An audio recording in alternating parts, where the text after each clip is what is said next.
press the bell icon on the YouTube app and never miss another update.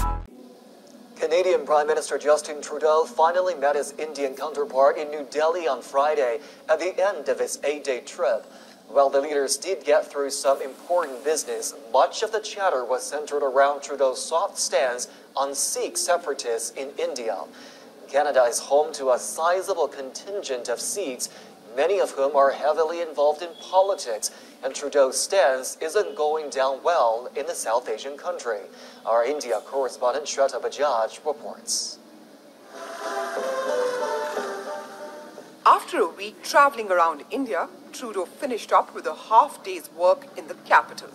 Following a ceremonial reception where he was warmly welcomed by Indian Prime Minister Narendra Modi, Trudeau also met the country's Foreign Affairs Chief, Sushma Swaraj. Their talks were followed by the signing of 6 memorandum of understanding. As Canada looks to diversify its own economy and looks for new opportunities to do business beyond its borders, India is a natural partner and a trusted friend. Prime Minister Modi and I welcome the conclusion of and progress on cooperation agreements in areas such as civil nuclear science, technology, information technology, automotive sector cooperation, intellectual property, smart cities, and customs enforcement. That said, a renewed economic partnership must create jobs and help families get ahead. Great news for business, but the deals have been overshadowed somewhat by a more sinister aspect. Earlier in the week, Jaspal Atwal, a convicted pro-Khalistani terrorist, was photographed with Trudeau's wife at a dinner organized in their honor.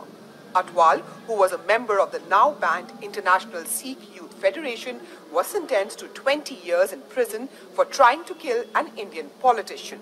Trudeau dubbed the episode unfortunate, but Modi wasn't prepared to let him off so easily.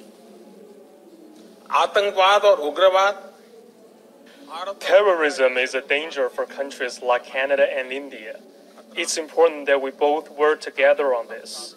There should be no space for those who misuse religion for political motives and promote separatism. We will not tolerate those who challenge the unity and integrity of our countries. So what's it all about?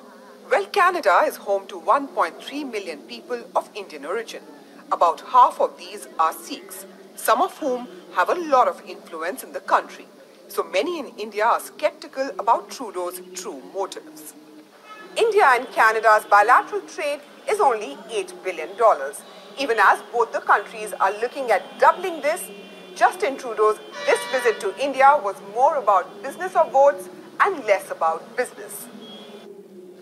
Their talks have focused on closer cooperation in sectors such as investment, trade and energy, whilst also building on the likes of tourism and education.